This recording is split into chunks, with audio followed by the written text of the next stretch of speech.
예레미야 45장 1절부터 5절까지 말씀 보도록 하겠습니다.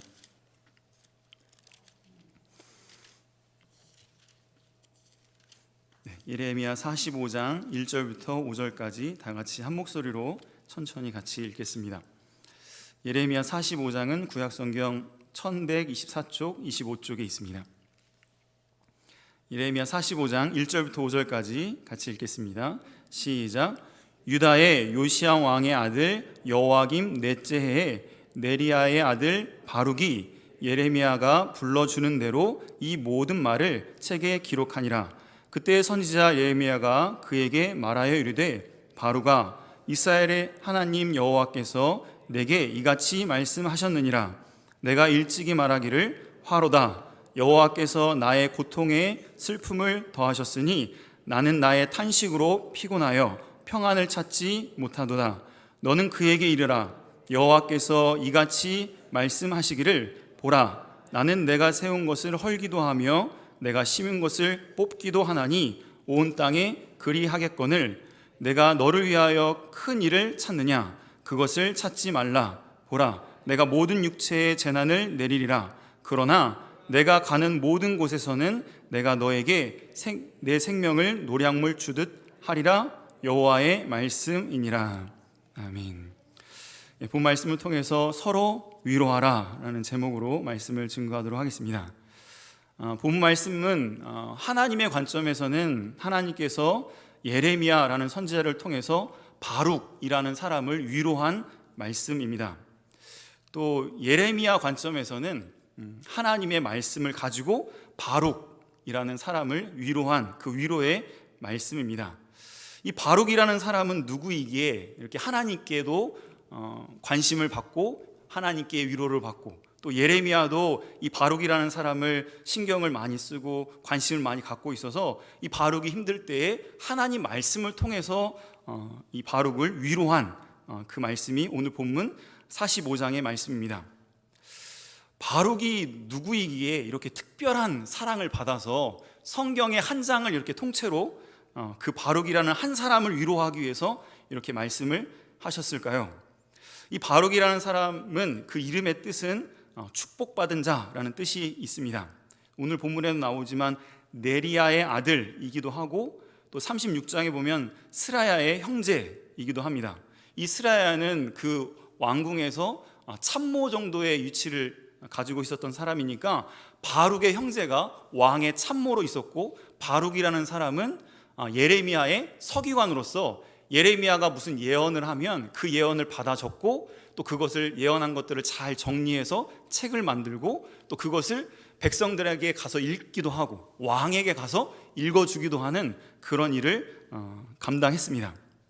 학식도 되게 뛰어나고 선지자 예레미야의 서기관으로서 선지자인 이런 예레미야를 잘 도와서 예레미야가 가는 곳은 어디든지 따라가고, 예레미야가 말씀하는 그 모든 선포된 말씀들을 잘 정리해서 기록한 사람이 바로 바룩입니다. 그래서 예레미야서를 전체적으로 실제로 기록한 사람은 예레미야가 아니라 바룩이 기록을 한 거죠. 이 바룩이라는 사람은 그렇게 상당히 중요한 역할을 잘 감당했었습니다. 그의 집안을 보든지 또 이 바룩이라는 사람의 모습을 보면 상당히 미래가 촉망받고 상당히 유능한 사람이고, 그 집안도 상당히 조금 영향력 있는 가문이었다라는 것을 알 수 있습니다. 그런데 이 예레미야라는 선지자와 함께 이제 어떻게 운명의 공동체로서 함께 길을 걸어가는데, 예레미야가 예언한 내용들을 정리하고 그것을 선포하다 보니까 점점 이상한 일이 생기기 시작했습니다. 예레미야가 예언을 받아서 예언을 한 내용은 이 남쪽 유다가 북쪽 이스라엘처럼 이제 멸망당할 거다.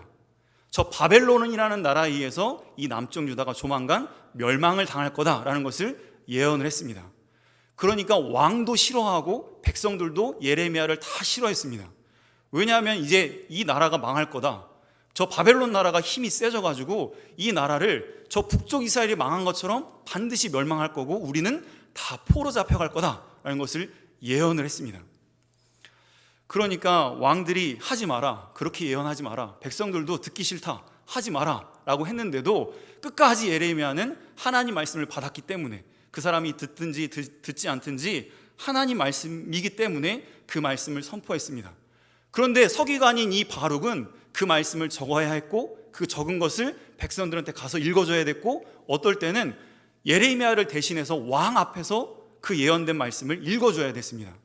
그러니까 이제 바벨론 나라가 점점 세지고 어떨 때는 공격해 들어오기도 하니까 왕의 입장, 또 백성의 입장에서는 이 예레미야도 그렇고 바룩도 그렇고 예레미야와 바룩을 죽여야 저 바벨론 나라가 우리를 침략하지 못할 거다라고 생각을 하고 수배령을 내립니다. 그래서 예레미야를 잡아와라, 바룩도 잡아와라 해서 도망자 생활을 예레미야랑 같이 하다가 한 번은 또 붙잡혀서 감옥에 갇히기도 하고, 백성들에게 모진 고난을 당하기도 하고, 또 여러 가지 핍박을 당하기도 했습니다. 물론 여러 가지 이런 감옥에 갇히고 매를 맞고 비난을 받고 하는 것도 마음이 많이 힘들고 어려웠겠지만, 그거보다도 가장 가까웠던 친구들이나 가족들이 쟤는 매국노야, 우리나라를 바벨론에 판 그런 매국노야라는 그런 손가락질과 멸시를 받게 됐을 때에 많은 마음의 상처와 큰 아픔을 당했을 것입니다.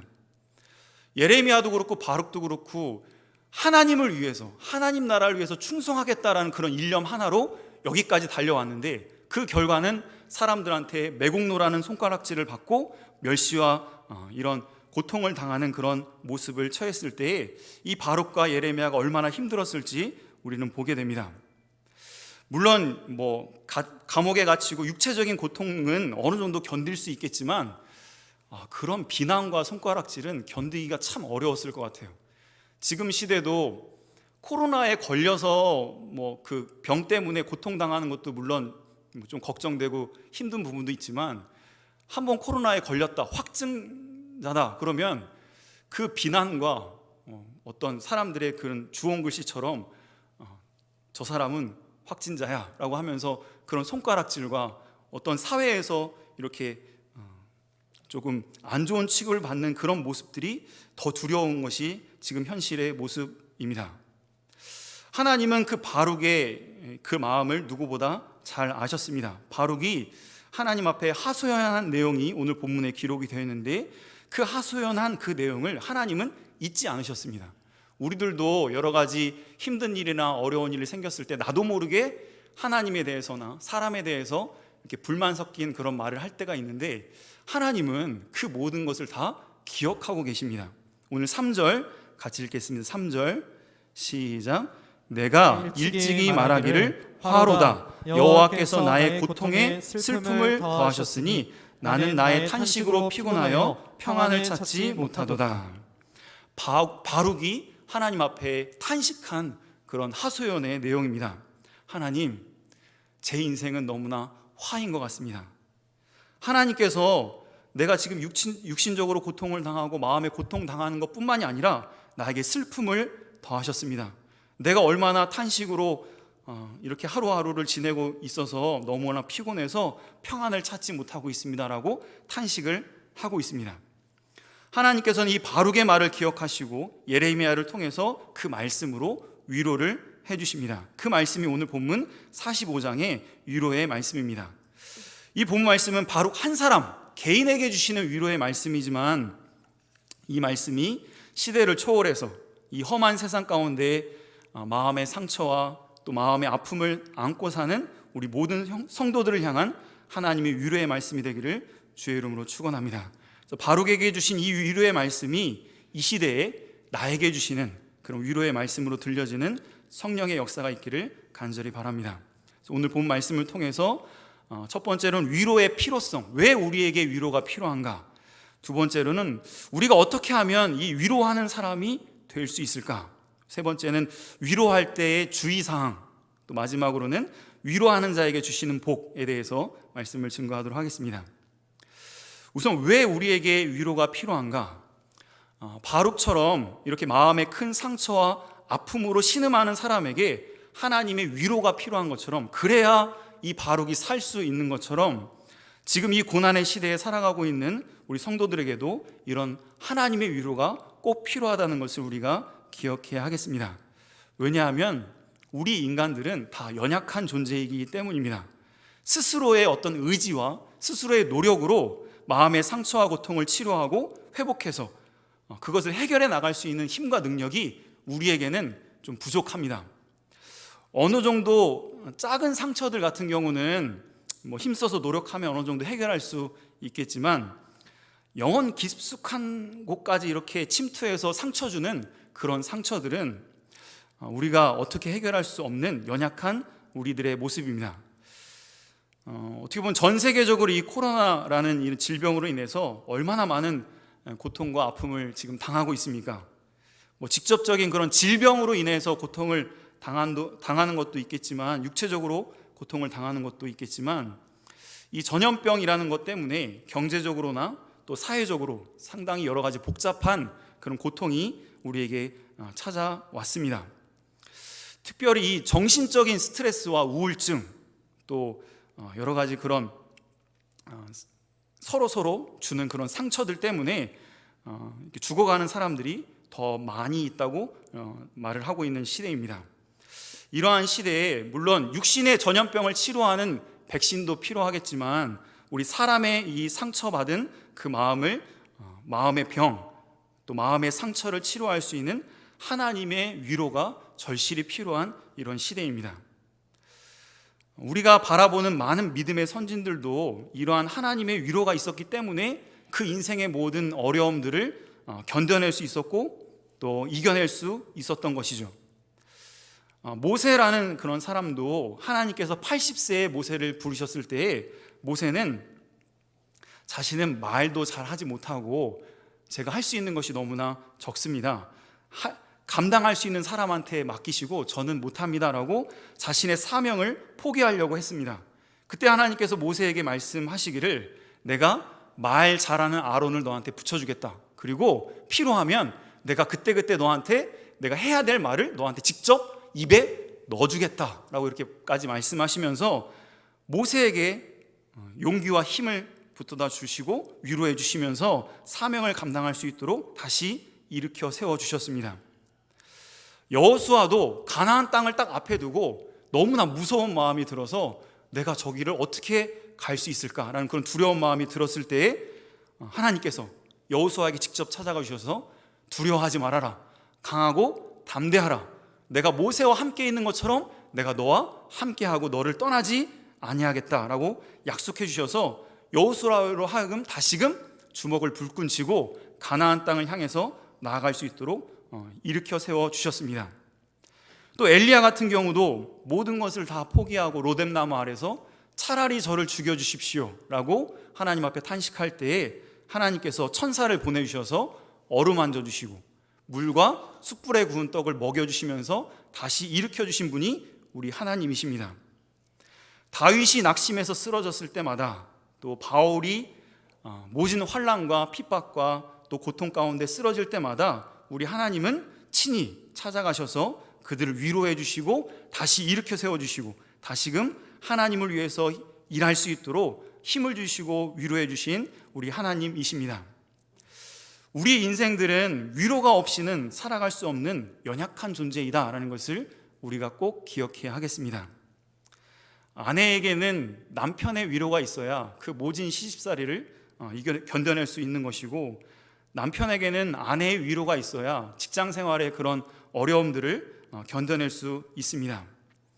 또 자녀들도 부모들의 어떤 위로가 있어야 공부할 때 많은 힘들고 포기하고 싶을 때도 있지만 부모들의 그 위로가 있을 때 자녀들이 다시금 힘써 나아갈 수 있는 것이고, 우리 부모님들도 마찬가지로 자녀들을 통해서 받는 위로가 있어야만 그 모든 수고에서 낙심하고 포기하는 것이 아니라 그 수고 가운데서도 기쁨으로 자녀들을 위해서 희생할 수 있는 것이죠.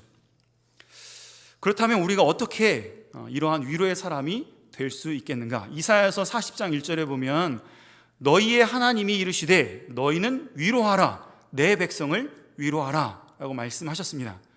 그러므로 저와 여러분들이 이 시대를 살아가면서 나도 살고 다른 사람도 살리기 위해서는 우리가 서로 위로하는 저희들이 다 되어야 하겠습니다. 그렇다면 어떻게 하면 우리가 위로하는 사람이 될 수 있을까요? 첫 번째는 받은 만큼 할 수 있습니다. 위로를 받아야 위로를 할 수 있습니다. 위로받지 못하면 위로를 못합니다. 예레미야가 먼저 하나님 앞에 위로를 받았기 때문에 예레미야가 바룩을 위로할 수 있었던 것이죠. 예레미야도 하나님 앞에 탄식했습니다. 바룩이 했던 것보다 더 심하게 탄식했습니다. 예레미야 15장 18절에 보면, 여기는 같이 찾아서 읽어볼까요? 예레미야도 힘들었겠죠. 하나님 말씀을 선포하고 예언을 했는데 모진 비난과 매국노라는 손가락질과 그 어려움을 당했을 때 예레미야도 하나님 앞에 탄식했습니다. 15장 18절 같이 읽겠습니다. 15장 18절 시작. 나의 고통이 계속하며 상처가 중하여 낫지 아니함은 어찌됨이니이까? 주께서는 내게 대하여 물이 말라서 속이는 시내 같으시리이까? 하나님이 건져주시고 구원해 주시겠다고 약속해 주셨는데 왜 제 고통은 끝이 없이 계속됩니까? 하나님께서 분명히 살려주시겠다고, 치료해 주시겠다고, 우리를 건져주시겠다고 약속해 주셨는데 왜 속이는 시내같이, 왜 우리를 이 고통 가운데 내버려 두십니까? 라고 탄식을 했습니다. 그때 하나님께서 예레미야에게 찾아와 주셔서 위로해 주십니다. 19절부터 21절에 보면 여호와께서 이같이 말씀하시되 네가 만일 돌아오면 내가 너를 다시 이끌어 내 앞에 세울 것이며 네가 만일 헛된 것을 버리고 귀한 것을 말한다면 너는 나의 입이 될 것이라. 그들은 내게로 돌아오려거니와 너는 그들에게로 돌아가지 말지니라. 20절 21절 같이 읽겠습니다. 이것은 예레미야에게 주신 하나님의 위로의 말씀입니다. 20절 21절 시작. 내가 너로 이 백성 앞에 견고한 노성벽이 되게 하리니 그들이 너를 칠지라도 이기지 못할 것은 내가 너와 함께하여 너를 구하여 건짐이라. 여호와의 말씀이니라. 내가 너를 악한 자의 손에서 건지며 무서운 자의 손에서 구원하리라. 하나님께서 먼저 예레미야에게 위로해 주셨고 예레미야는 하나님의 위로를 받아서 다시금 힘을 내서 그 사명을 감당했습니다. 이제는 예레미야가 받은 그 위로를 예레미야가 바룩에게 전해줍니다. 바룩아, 너도 많이 힘들지? 나도 그랬어. 그런데 하나님께서 나에게 이렇게 위로해 주셨어. 너에게도 분명히 하나님께서 그렇게 위로해 주실 거야 라고 하면서 하나님 말씀을 들어서 또 하나님 말씀을 받아서 바룩을 위로해 줍니다. 그 위로의 내용이 바로 오늘 본문 45장 5절의 말씀이죠.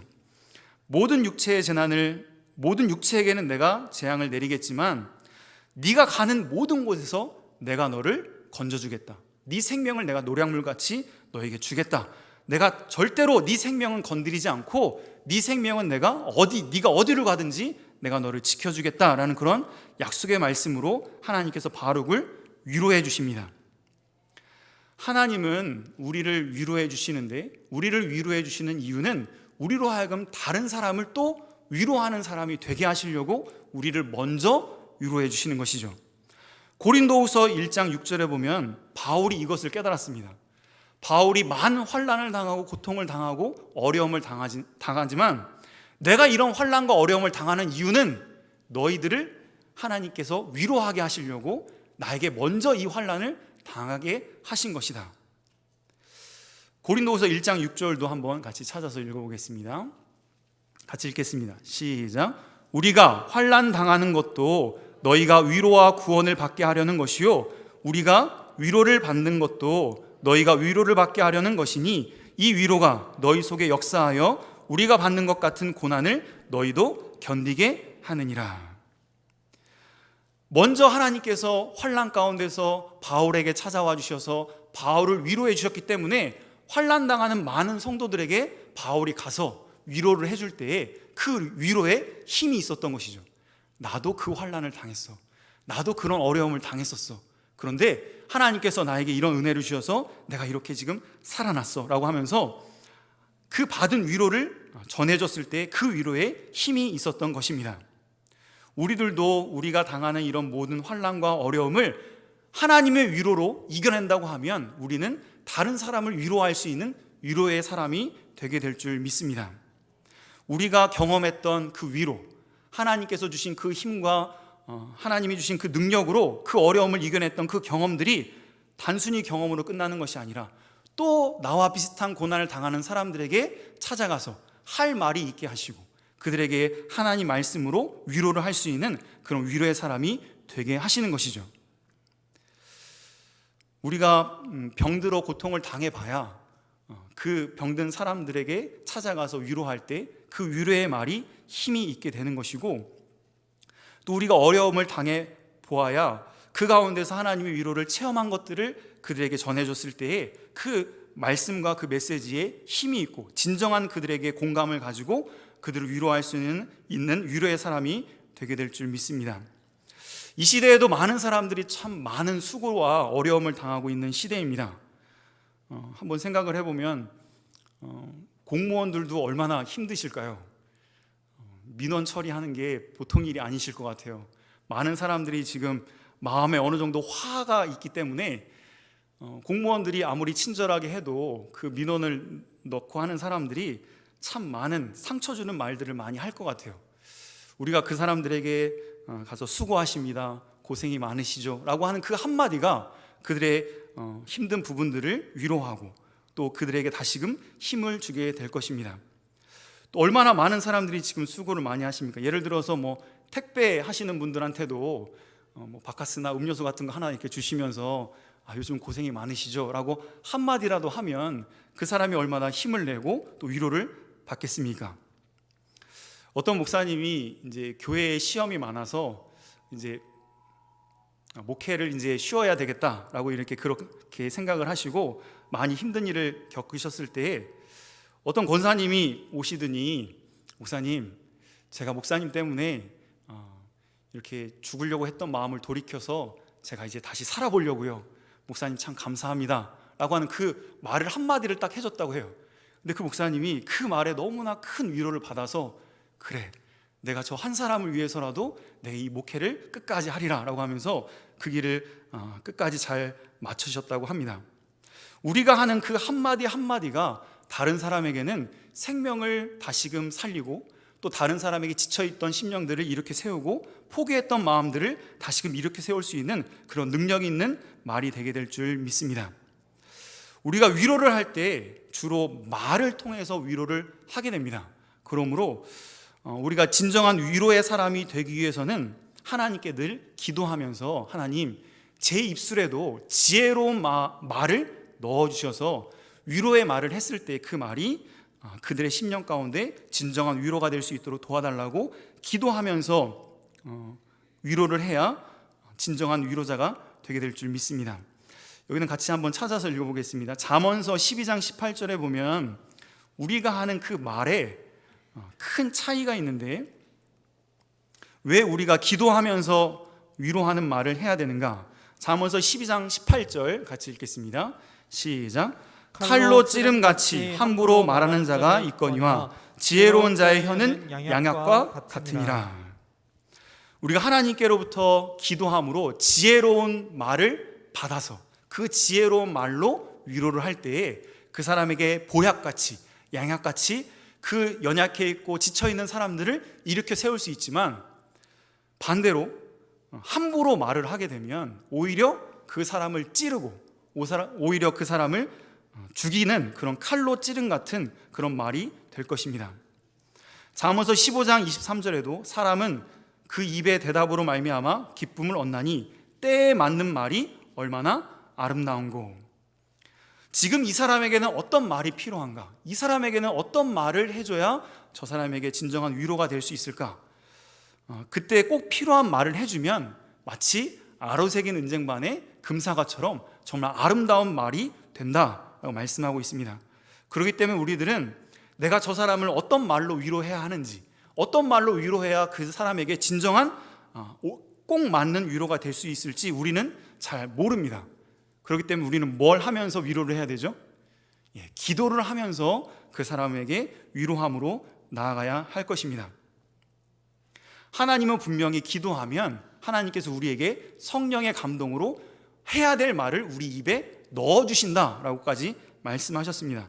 누가복음 12장 11절에 보면 사람이 너희를 회당이나 위정자나 권세 있는 자 앞에 끌고 가거든 어떻게 무엇으로 대답하며 무엇으로 말할까 염려하지 말라. 마땅히 할 말을 성령이 곧 그때에 너희에게 가르치시리라 하시니라 말씀하였습니다. 우리가 기도하면서 선한 마음으로 하나님, 제가 저 사람을 꼭 위로하고 싶습니다. 저 사람이 너무나 힘든 것 같은데 저 사람을 살려주고 싶고 이렇게 세워주고 싶습니다. 제가 뭐라고 해야 될까요? 제가 어떻게 말을 해야 될까요? 라는 그런 마음을 가지고 그런 간절한 기도하는 심령으로 나아가면 하나님께서 어떻게 해주신다고요? 성령께서 해야 될 말을 우리 입에 넣어주신다라는 것을 꼭 믿으시기 바랍니다. 그래서 하나님께 기도하면서 선한 마음으로 나아가면 반드시 생각하지 않았던 그런 말이 우리 속에서부터 나오게 하셔서 그 사람이 꼭 필요한 위로의 말을 하게 될 줄 믿습니다. 또 시편 141편 3절에도 여호와여 내 입에 파수꾼을 세우시고 내 입술의 문을 지키소서라고 기도한 것처럼 하나님 혹시나 제 말로 인해서 오히려 더 상처받지 않게 해주세요. 제가 함부로 말하면 칼로 찌른같이 오히려 저 사람을 죽일 수도 있다고 하는데 제가 저 사람에게 상처 주는 말을 하지 않도록 하나님이 제 입술을 지켜주세요 라고 기도하면서 나아갈 때 진정으로 하나님이 기뻐하시는 위로의 사람이 되게 될 줄 믿습니다.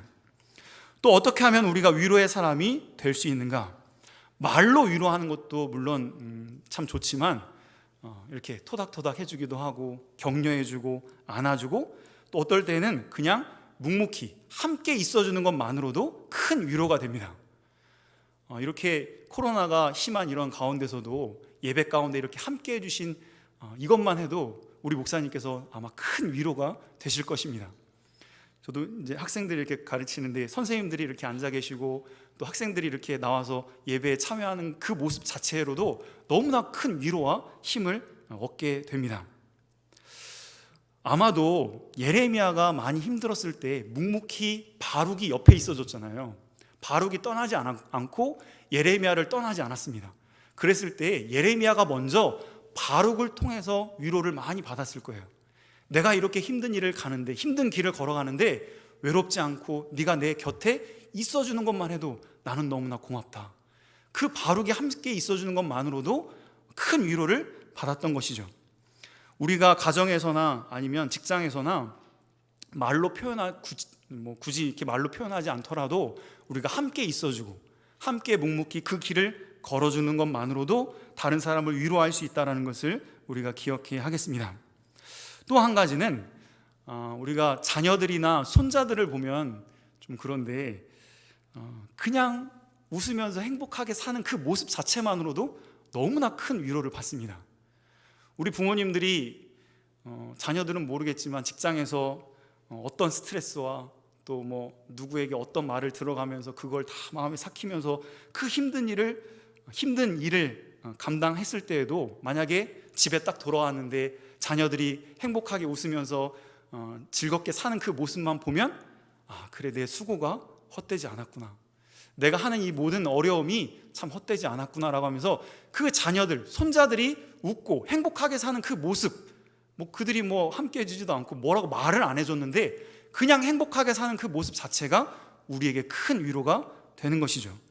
그러므로 우리들도 마찬가지입니다. 내가 다른 사람에게 위로하는 사람이 되고 싶으면 우리들 자체가 행복하게 즐겁게 기쁨 가운데 살아가는 그 모습 자체로도 남편을 위로할 수 있고 아내를 위로할 수 있고 목회자를 위로할 수 있고 다른 사람을 위로하게 될 줄 믿습니다.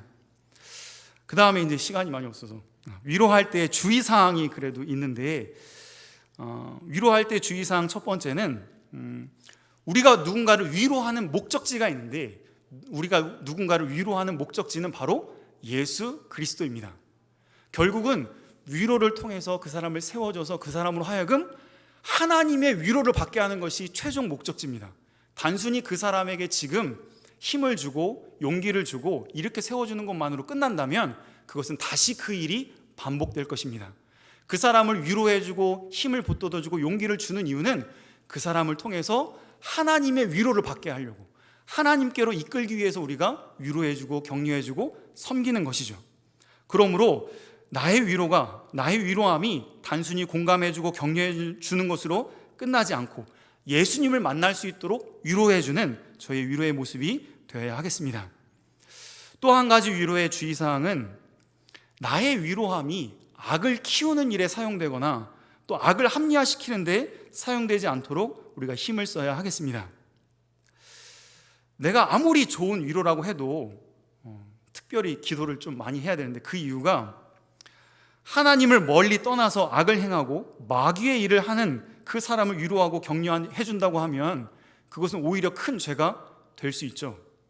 그러므로 우리가 하는 그 위로가 그 사람의 악을 키워주거나 악을 합리화시키는 데 사용되지 않도록 하나님께 기도하면서 잘 분별할 수 있는 지혜를 달라고 하나님께 기도하면서 위로하는 저희가 다 되어야겠습니다. 오늘 본문에도 보면 예레미야가 바룩을 위로할 때 한 가지 지적을 하는 것이 있습니다. 그것이 4절 5절에 보면 있는데, 바룩이 한 가지 큰 일을 뭔가 계획을 하고 있었어요. 옛날 성경에는 바룩이 대사를 도모했다, 대사를 진행하고 있었다라고 이렇게 표현을 하고 있습니다. 옛날 성경은 이렇게 표현하고 있어요. 5절에 보면 내가 너를 위하여 대사를 경영하느냐, 그것을 경영하지 말라. 지금 성경에는 내가 너를 위하여 큰 일을 찾느냐, 그것을 찾지 말라라고 말씀하고 있습니다. 이것이 무슨 일인지는 잘 모르겠지만 바룩이 한 가지 큰 일을 지금 준비하고 있는 거예요. 이 나라가 이제 조금 있으면 멸망을 당할 텐데 어떻게 하면 이 백성들을 살릴 수 있을까? 쿠데타를 일으킬까? 왕을 바꿀까? 아니면 백성들을 모아다가 어디로 피난을 시킬까? 이런 어떤 큰 일을 지금 구상을 하고 있었던 것 같아요. 그런데 그것은 하나님의 뜻이 아니었습니다. 만약에 여기서 예레미야가 네가 지금 생각하고 있는 거 하나님께서 도와주실 테니까 용기를 가져라, 한번 힘써서 해봐라, 그럼 반드시 하나님께서 도와주실 거다, 그랬으면 어떻게 되죠? 큰일 나죠. 하나님이 원하시지 않는 일을 할 뻔하였습니다. 그런데 예레미야가 기도하면서 하나님의 말씀을 받아서 그 말로 위로를 해줬기 때문에 바룩아, 지금 네가 하려고 하는 그 큰 일을 하지 말아라, 네가 하려고 하는 그 큰 대사를 경영하지 말아라 라고 알려주고 있는 것이죠. 우리들도 누군가를 위로할 때 분명히 그 사람이 지금 고통을 당하고 있고 어려움을 당하고 있는 데에는 어떤 이유가 있을 것입니다. 근데 우리는 그 이유를 정확하게 모릅니다.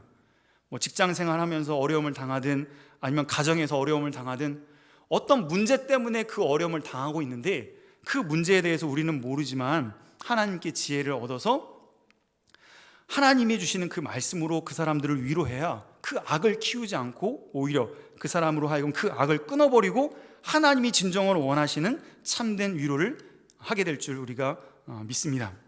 그러므로 우리가 위로의 사람이 되려고 할 때에 기도가 정말 중요하구나라는 것을 계속해서 발견하고 깨닫게 됩니다.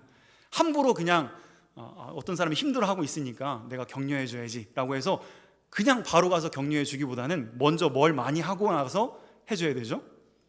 기도를 많이 해주고 저 사람이 무엇 때문에 지금 이렇게 어려움을 당하는가, 내가 어떻게 위로를 해줘야 저 사람에게 꼭 필요한 위로가 될 수 있을까, 또 하나님께 기도하는 거죠. 하나님, 저에게 필요한 말을 주셔서 저 사람에게 꼭 필요한 그런 위로를 하게 해주셔서 저 사람으로 하여금 하나님의 위로를 받을 수 있도록 인도하는 제가 되게 해주세요 라고 기도하면서 나아가면 하나님께서 반드시 그 중심을 보시고 우리를 사용하셔서 그들을 진정으로 세우는 위로자가 되게 하실 줄을 믿습니다.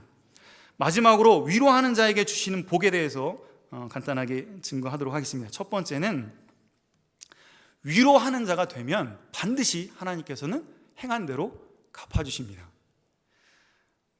나에게도 반드시 인생을 살다 보면 위로가 필요한 순간이 반드시 찾아올 것입니다. 그때 하나님께서는 내가 예전에 위로했던 그 위로를 기억하시고 우리를 다른 사람을 통해서 반드시 위로해 주실 줄을 믿습니다. 마태복음 5장 7절에 긍휼히 여기는 자는 복이 있나니 그들이 긍휼히 여김을 받을 것이며 말씀하셨습니다. 우리가 누군가를 불쌍히 여겨서 그 사람을 위로해주고 그 사람을 섬겨주고 그 사람을 세워준다고 하면 우리가 위기를 만났을 때, 우리가 위로가 필요할 때 반드시 하나님께서는 사람을 통해서라든지 아니면 여러 가지 다른 환경들을 통해서 우리를 위로해 주실 줄을 우리가 믿어야 하겠습니다. 두 번째로 위로하는 사람이 되면 어떤 복을 받는가? 주님 앞에 섰을 때에 참 많은 칭찬을 받게 됩니다. 다니엘서 12장 3절에 보면 지혜 있는 자는 궁창의 빛과 같이 빛날 것이요 많은 사람을 옳은 길로 인도하는 자는 옳은 대로 돌아오게 하는 자는 별과 같이 영원토록 빛나리라 말씀하셨습니다. 지쳐있는 사람들, 쓰러져 있는 사람들 내버려 두지 않고 그 사람을 이렇게 세워주면, 그 사람을 옳은 대로 인도해주면, 하나님의 위로를 받게 하는 데까지 인도해주면 천국에 가서 어떻게 하신다고요? 하늘의 별과 같이 영원토록 빛나게 해주실 것을 우리가 꼭 믿어야 하겠습니다. 그러므로 내가 하는 그 위로가 그 사람이 지금은 당장 받아들이지 않고 오히려 나는 선한 걸로 그 사람을 위로해 주려고 했는데 오히려 이렇게 막 대포가 날아온다든지, 아니면 나는 선한 마음으로 손을 내밀었는데 오히려 찌른다든지 하는 그런 어려움이 있다 할지라도 하나님께서는 반드시 행한 대로 갚아주시고 우리의 선한 마음을 받아주셔서 반드시 천국에서 잘하였다, 착하고 충성된 종이라고 인정받을 수 있는 저희가 될 줄 믿습니다. 마지막으로 위로하는 자에게 어떤 복을 주시냐면 사도행전 9장 31절, 여기만 같이 읽고 마치겠습니다. 사도행전 9장 31절, 우리 교회가 위로가 많아야 될 이유가 여기에 있습니다. 9장 31절 같이 읽겠습니다. 시작. 그리하여 온 유다와 갈릴리와 사마리아 교회가 평안하여 든든히 서가고 주를 경외함과 성령의 위로로 진행하여 수가 더 많아지니라. 성도들이 교회에 와서 은혜 받고, 은혜 받는다는 것은 위로를 받는다는 것이죠. 하나님의 위로를 받고 그 받은 위로를 가지고 나아가서 가족들을 위로해주고 직장 동료들을 위로해주고 주변 사람들을 위로해주면 어떻게 된다고요? 교회의 수가 많아지리라. 교회가 부흥하게 될 것을 약속해 주셨습니다.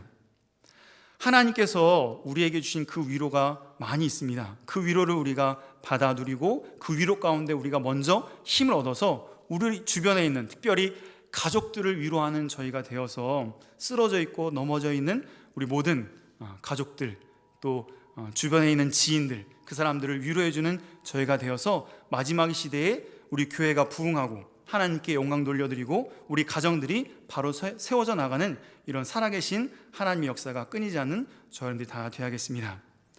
이 시간에 한번 좀 이렇게 실천을 한번 해볼까요?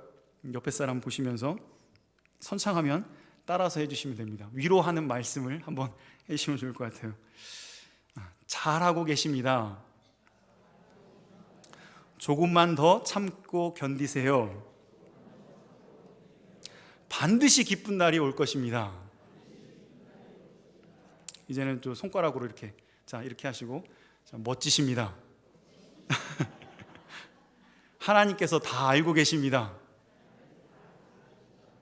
반드시 큰 복으로 갚아주실 것입니다. 이렇게 서로 위로하면 그 위로가 우리의 심령을 치료하고 회복하고, 더 나아가서는 단순히 인간적인 위로로 끝나지 않고 하나님의 위로를 받는 저희들이 되어서 하나님께서 주시는 그 사명을 위해서 다시금 힘있게 다름박질하고 마지막 이 시대에 하나님의 나라에 귀하게 쓰임받는 귀한 믿음의 성도가 될 줄 믿습니다. 이 말씀 기억하면서 같이 잠깐 통성으로 기도하겠습니다. 기도하실 때, 하나님, 제가 먼저 하나님의 위로를 경험하게 해 주시옵소서. 또 하나님께 받은 그 위로로서 먼저 우리 가정을 위로하고 우리 주변에 있는 사람들을 위로하는 위로의 사람이 되기를 간절히 원합니다 라고 같이 통성으로 합심해서 기도하겠습니다.